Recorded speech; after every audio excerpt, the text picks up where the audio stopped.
Many of you know she passed away from lung cancer back in 1999, and it was just horrible. But I've talked about this before, and I've said the thing, and that's why I hate smoking. So I mean, if any of you are smokers, please quit. I hate smoking. I have no patience or tolerance. And and my father just called me a little while ago, and I know he called my sister too, and he was just talking about how, how proud my mother would be of all this, and really, I've said this before on the show, she would love this. She would really get a kick that I was doing this, and she would really enjoy watching the success of, the What the Buck show and all the things that are happening. I swear she wanted this. She wanted something, like this. So I'm thrilled that it's all happening and that I know she... But anyway, when people ask me, like, what's my proudest moment in life, I never hesitate. The answer that I always say is, hugs back to you. Whenever someone asks what my most proud moment is in life, I say, I gave them eulogy at my mother's funeral. And it is the most proud moment of my life. So well, and I remember thinking, oh, I can't do this, it'll be too much, I'm gonna get up there and just start bawling, like just crying hysterically, and I won't be able to do it, but I did, and I got up there, and I don't even think I cried. I think I was very stoic, and so I wanted to share a little of it with you. I'm not gonna read the whole thing, but this is my mother. Her name is Barbara, and I keep this picture on my desk, right so I can see it all the time. But anyway, hang in there, and then I promise, we'll play fun later, but it's Mother's Day, so I really just wanted to acknowledge her and, tribute her, pay tribute to her. So, and, you'll learn a little about her with this. October 14th, 1999. All right, so I'll read a little. I won't read the whole thing. All right, so let's... Woo, take a deep breath. Hi, good morning. I, like my mother, love to talk, but I will do my best to be brief. I also, like my mother, love people, so I'm so happy to see so many wonderful people. People always tell me I'm just like my mother, and I can't think of a greater compliment that you could give me. I think in some strange made-for-TV movie type way, I had pictured myself speaking at my mother's funeral. I just didn't expect it to be when I was 24 years old.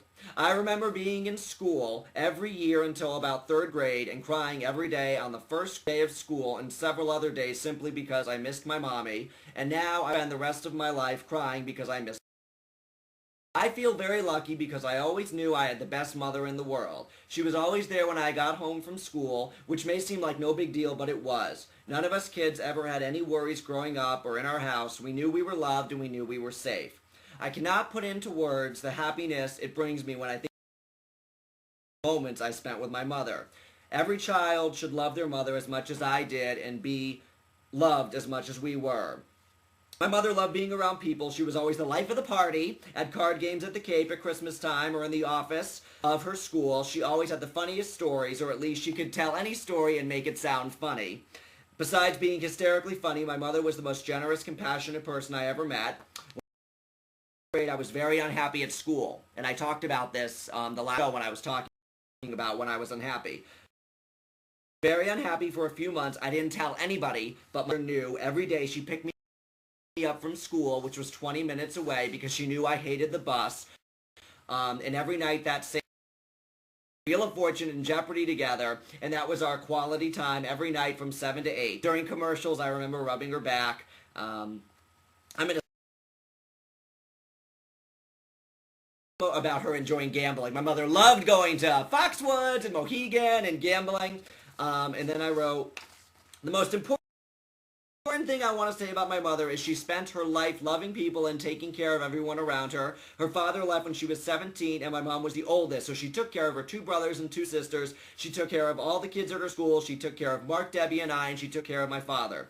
I have to tell you, and I know my sister's watching, one good thing has come out of all this. It's been to watch my father and Debbie take care of my mom. They've been amazing, and they were in the trenches with her for the past months, and they never faltered and they never complained. And to see my father, who worked for all these years, And my mom, waited on him hand and foot to see him cooking and cleaning and rubbing my mother's back. It was awesome. I'm so grateful to my father and my sister for making Mommy's moments, final moments bearable, but most importantly, filled with your love. Thank you, Daddy. Thank you, Debbie. And then I just talked about something about how I said to one of my cousins how God really wanted her. I really felt that way, that my mother has this amazing power, this amazing energy, this amazing ability to make a huge impression. The moment she passed on, I felt right away that I feel like she was so happy and ready for her next challenge, watching all over us. So I said, keep that in the front of your mind. God really wanted her. I just wanted to say thank you, Mommy. Thank you to loving... This is the end. This is the end, I promise. I just wanted to say thank you, Mommy. Thank you for loving Daddy so much and making our house so beautiful and our home so loving. Thank you for accepting me, for setting high standards, much for being everybody's favorite aunt. Thank you for being so good at everything, so silly, so loud, so funny, so affectionate. Thank you for living in my heart. I'm not afraid of anything now because I saw you being so very brave. And then I said, this is the chorus of the song that Mommy and Debbie and I shared. This was their song they loved, and I think it's safe to say it's now all of our favorite songs. And then I sang, you were my strength, you were my voice when I couldn't speak. You were my eyes when I couldn't see. Saw the best there was in me. Lifted me up when you couldn't reach. You gave me faith because you believed I'm everything because you loved me. Thank you, Mommy. I love you. Oh, okay. That was fine. That was fine.